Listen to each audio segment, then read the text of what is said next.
Hello everyone, welcome to Kudos classes. आज हम लोग देखने वाले हैं क्लास 6 का जो हमारी दुनिया का बुक है उसका चैप्टर नंबर 1। चैप्टर 1 में दिया हुआ है हमारा सौरमंडल, यानी कि इस चैप्टर में सौरमंडल के बारे में पढ़ना है कि सौरमंडल होता क्या है। तो चलिए इसको अभी हम स्टार्ट कर देते हैं। गोविंद पिताजी के साथ रात में छत पर लेटा हुआ आकाश की ओर देख रहा था। दूर टिमटिमाते तारे उसे अच्छे लग रहे थे। वह पिताजी से पूछ बैठा, पिताजी तारे टिमटिमाते क्यों हैं? कुछ तारे में कम तो कुछ में ज़्यादा चमक क्यों होती है?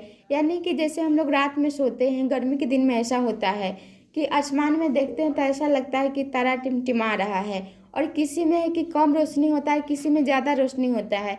तो ऐसा क्यों होता है, इसी के बारे में हम लोग आगे देखने वाले हैं। पिताजी बोले, आसमान में चांद तारों का एक पूरा परिवार होता है। कल हम लोग तारामंडल घूमने चलेंगे, वहीं तुम्हारी समझ में सारी बातें आ जाएगी। अगले दिन गोविंद पिताजी के साथ तारामंडल पहुंचा। उसने प्रवेश द्वार पर ही एक बड़ा सा चित्र देखा। पिताजी ने बताया, यह सूर्य एवं उनके परिवार का चित्र है। जिस प्रकार हमारा अपना परिवार है, उसी प्रकार सूर्य के परिवार में स्वयं सूर्य ग्रह, उपग्रह, क्षुद्र ग्रह आदि होते हैं। कुछ ही देर बाद सब लोग तारामंडल में प्रवेश करने लगे थे। गोविंद भी अपने पिताजी के साथ अंदर आया। अब देखते हैं सूर्य के बारे में कि सूर्य क्या होता है। सूर्य सौर परिवार का मुखिया, यानी कि अगर क्वेश्चन आएगा सौर परिवार के मुखिया किसे कहते हैं, तो इसका आंसर हो जाएगा सूर्य। गोल छत के नीचे लगी कुर्सियों पर वे बैठ गए। थोड़ी ही देर में उद्घोषक की आवाज़ गूंजी, नमस्कार, तारामंडल में आपका स्वागत है। अभी हम लोग तारामंडल की सैर पर जाएंगे। गोल छतरी नुमा छत पर धीरे धीरे अंधेरा छा गया तथा तारा टिमटिमाने लगे। गोविंद अपनी कुर्सी पर संभल कर बैठ गया। अरे यह क्या, ये तो रात हो गई। तभी आवाज़ गूंजी, आइए सौरमंडल के मुखिया से मिलते हैं। इतना कहते ही एक दिशा में चमकते हुए सूर्य के दर्शन होने लगे। पूरा हॉल रोशनी से भर उठा। कुछ ने तो तालियां भी बजा दी। उद्घोषक की आवाज़ गूंजी, सूर्य सौर परिवार का मुखिया है। ये हम पहले भी बता दिए थे कि जो सौर परिवार के मुखिया है वो सूर्य है। यह परिवार का सबसे बड़ा एवं प्रमुख सदस्य है। जो सूर्य होता है वो सौर परिवार के सबसे बड़ा और प्रमुख सदस्य होता है। सौर परिवार के सभी सदस्य प्रायः इसके प्रकाश से ही प्रकाशित होते हैं। यानी कि यहाँ पे सौर परिवार के जितने भी सदस्य हैं वो सूर्य के प्रकाश से ही प्रकाशित होते हैं। दूरबीन से देखने पर सूर्य की सतह से उठती हुई आग की लपेटें दिखाई देती है। यानी कि जब सूर्य की सतह को आप दूरबीन से देखिएगा तो ऐसा लगेगा कि आग की लपेटा है, उस तरह से दिखाई देता है। इसे अब देखिए इसको क्या कहते हैं, इसको सौर प्रज्वाल कहते होंगे। देखिए यहाँ पे है, इसे सौर प्रज्वाल कहते हैं। यानी कि दूरबीन से अगर मतलब सूर्य को देखेंगे तो वो आग की मतलब गोला की लपेटे की तरह दिखाई पड़ता है, तो उसी को हम लोग सौर प्रज्वाल कहते हैं। हमारी पृथ्वी से सूर्य कई गुना बड़ा है। यानी कि जो पृथ्वी है इससे काफ़ी गुना बड़ा है सूर्य। अगर हम सूर्य को क्रिकेट की गेंद माने तो पृथ्वी राई के दाने के बराबर होगी। यानी कि जैसे हम लोग क्रिकेट खेलते हैं तो उसमें बहुत बड़ा गेंद होता है। अगर गेंद को हम सूर्य मान लेंगे तो पृथ्वी राई के दाने, राई यानी कि सरसों, जो हम लोग के घर में उपस्थित होता है। ये कल्पना किया गया है कि इतना छोटा मतलब पृथ्वी है और इतने मतलब बड़े हैं सूर्य, आकार में बड़े हैं। अब इसके बाद देखिए अभी हम पढ़े हैं सूर्य के बारे में। सूर्य क्या होता है कि वो सौर परिवार का मुखिया होता है और वो परिवार का प्रमुख सदस्य होता है और सबसे बड़ा सदस्य भी होता है। और उसके प्रकाश से ही जितना भी ग्रह या उपग्रह जो भी है वो सब प्रकाशित होता है। सूर्य का अपना प्रकाश होता है। अब हम लोग को पढ़ना है ग्रह के बारे में, ग्रहों से परिचय। देखिए अब ग्रह क्या होता है। सूर्य से थोड़ी ही दूरी पर एक और गोला उभरा जो आकार में सूर्य से छोटा था। यानी कि जो ग्रह होता है वो सूर्य से आकार में छोटा होता है। गोविंद पिताजी से पूछ बैठा, पिताजी ये क्या चमकने लगा? इतने में कुछ और गोले उभरे और सूर्य के चारों ओर चक्कर लगाने लगे। उद्घोषक की आवाज़ गूंजी, ये 8 गोले सौर परिवार के सदस्य हैं, इन्हें ग्रह कहते हैं। देखिए अब यहाँ पे ये क्वेश्चन बन सकता है कि ग्रहों की कुल कितनी संख्या होती है। तो ग्रह की कुल 8 संख्या होती है, क्योंकि ये जो 8 गोला यहाँ पे बता रहा है यही ग्रह होता है, इसी को ग्रह कहते हैं। इनमें स्वयं प्रकाश नहीं होता, यानी कि जो ग्रह है उसका खुद का प्रकाश नहीं होता है। ये सूर्य के प्रकाश से ही प्रकाशित होते हैं, यानी कि जो सूर्य के प्रकाश है उसी से प्रकाशित होता है। प्रकाशित कौन होता है? ग्रह। एक तीर का चिन्ह बारी बारी से सभी ग्रहों पर जाने लगा। उद्घोषक ने उनका नाम बताया। बुध, शुक्र, पृथ्वी, मंगल, बृहस्पति, शनि, अरुण, वरुण। देखिए यहाँ पे जो ये 8 ग्रह है, यहाँ पे ये 8 यहाँ पे गोला बता रहा है। गोला और ग्रह दोनों सेम होता है। तो ये ग्रह कौन कौन सा है वो बताया गया है 8। देखिए 1 2 3 4 5 6 7 8, ये 8 ग्रह है। उद्घोषक ने पुनः बताया कि तीर जिस गोले को दिखा रहा है वह सूर्य के सबसे निकट बुध ग्रह है। यानी कि ये क्वेश्चन आ जाएगा कि सूर्य के सबसे निकट कौन सा ग्रह है, तो इसका आंसर क्या हो जाएगा? बुध। इसीलिए इसमें अधिक चमक होती है, यानी कि सूर्य है उसका रोशनी बहुत ज़्यादा है, तो उसके नज़दीक में जो रहेगा उसी का ना रोशनी बहुत अधिक रहेगा, तो इसीलिए इसमें चमक बहुत ज़्यादा होता है। तीर का निशान एक लाल गोले की ओर इशारा करने लगा। उद्घोषक ने बताया यह मंगल है। लाल रंग होने के कारण इसे लाल ग्रह भी कहते हैं। तो यहाँ पे क्वेश्चन ये भी बन सकता है कि किस ग्रह को लाल ग्रह भी कहा जाता है, तो इसका आंसर हो जाएगा मंगल, क्योंकि मंगल होता है इसका कलर मतलब लाल होता है। देखिए यहाँ पे बताया गया है ये मंगल ग्रह है, इसका कलर लाल होता है, इसीलिए इसको क्या कहते हैं? लाल ग्रह भी कहा जाता है। यहाँ पे ये बताया गया है। देखिए यहाँ पे ये सूर्य है और यहाँ पे ये पृथ्वी है। इसी तरह सभी गोले को यानी कि सभी ग्रह को बताया गया है। चलिए अब इसके आगे वाला देखते हैं। यहाँ पे है देखिए, सभी ग्रह एक निश्चित दूरी बनाकर सूर्य के चारों ओर घूम रहे थे। गोविंद ने पिताजी से कहा, गौर से देखो, 2 ग्रह ऐसे भी हैं जो अन्य ग्रहों के घूमने की दिशा में न घूमकर उल्टी दिशा में घूम रहे हैं। यानी कि 2 ऐसा भी ग्रह है जो सूर्य के मतलब दिशा में न घूम के उल्टी दिशा में घूमता है, वो यानी कि उल्टा घूमता है।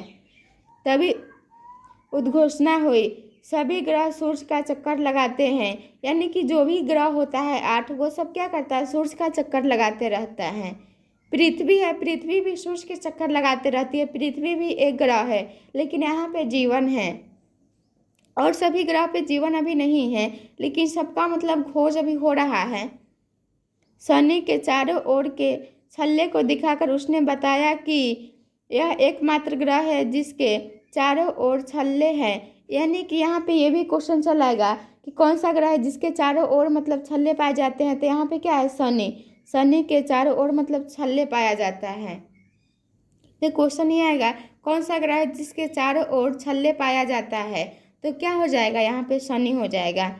प्लूटो, जिसकी गणना पहले ग्रह के रूप में होती थी, उसे अब क्षुद्र ग्रह की संज्ञा दे दी गई है। यानी कि प्लूटो ग्रह थी, लेकिन अब उसको हटा दिया गया है, अब ग्रह नहीं है वो, इसीलिए वो क्षुद्र ग्रह हो गया है। आसमान में टिमटिमाते तारे। अब तारे के बारे में पढ़ना है। इससे पहले तो सूर्य के बारे में पढ़ लिए, ग्रह के बारे में पढ़ लिए, अब तारा के बारे में पढ़ लेते हैं।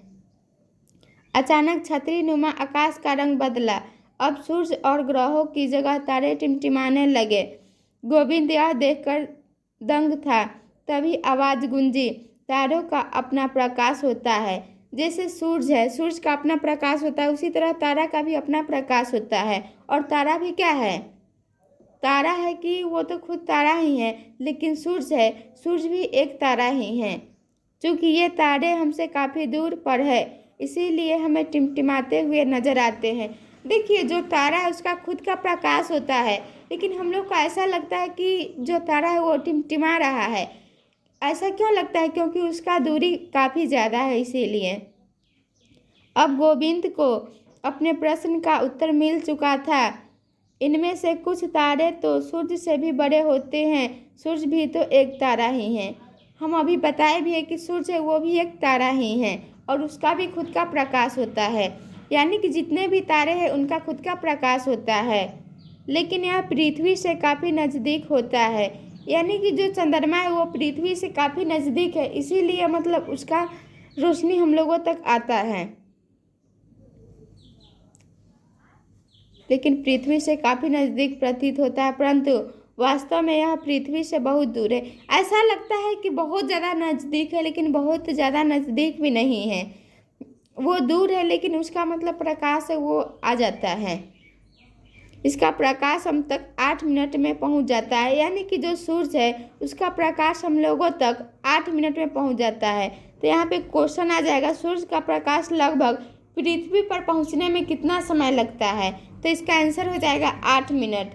सूरज के बाद सबसे नज़दीक के तारे का प्रकाश पृथ्वी तक पहुंचने में लगभग 4 वर्ष लगते हैं। यानी कि सूरज है, सूरज का मतलब नज़दीक होने के कारण 8 मिनट में पृथ्वी पर पहुंच जाता है, लेकिन जो भी और सब तारा है उसको लगभग कम से कम नज़दीक होगा, फिर भी 4 साल लग जाएगा।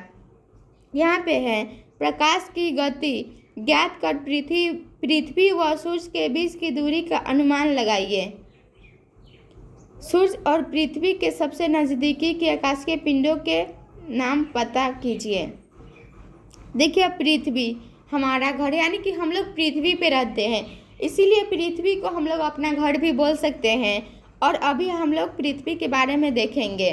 देखिए, पृथ्वी, अब गोविंद को तारों का रहस्य समझ में आने लगा था।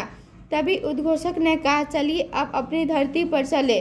गोविंद चौंका, अरे हम धरती पर ही तो है। छतरी नुमा आसमान पर गोल आकृति उभरने लगे, उसमें कई रंग के धब्बे दिखने लगे। उद्घोषक ने बताया, यही है हमारी पृथ्वी जिस पर हम रहते हैं। यही एकमात्र ग्रह है जहाँ जीवन है। तो क्वेश्चन आएगा, कौन सा ऐसा एकमात्र ग्रह है जहाँ जीवन है? तो इसका आंसर एक बच्चा भी बता देगा कि ये पृथ्वी है, लेकिन उसको बच्चा को ये नहीं पता होगा कि पृथ्वी है, ये ग्रह है कि क्या है। तो हम लोग समझ चुके हैं कि ये ग्रह है, और 8 वो ग्रह होता है जिसमें एक पृथ्वी भी है, क्योंकि यहाँ जल एवं जीवन के लिए आवश्यक गैसें मौजूद है।